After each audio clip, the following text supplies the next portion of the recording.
എന്ത് ശാന്തമായ ഉറക്കം. ഏത് ശാന്തമാ? ശാന്തമല്ല, ശാന്തത. ശാന്തത കൊടുങ്കാറ്റിന് മുമ്പുള്ള ശാന്തത അത് അല്ലടാ. നീ എന്തിനാ അതിനോട് ഇങ്ങനെ ദേഷ്യപ്പെടുന്നത്? അതിന്റെ കഷ്ടപ്പാട് നമ്മൾ മനസ്സിലാക്കണ്ടേ?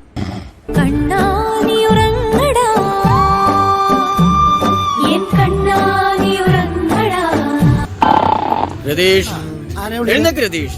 രതീഷ്, ഞാനല്ലേ വിളിക്കുന്നത്? ഇങ്ങനെ അവിടെ ഉറങ്ങാമോ രതീഷ്? മനുഷ്യനെ ഉറങ്ങാനും സമ്മതിക്കില്ലേ?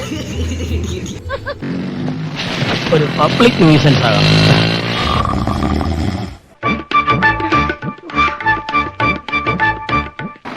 Good morning sir. Thank you very much. ആ പൂട്ടിക്കോ. ഒരാഴ്ചത്തേക്ക് എന്നെ വിട്ടിട്ടേക്കണേ. ബുദ്ധിമാൻ.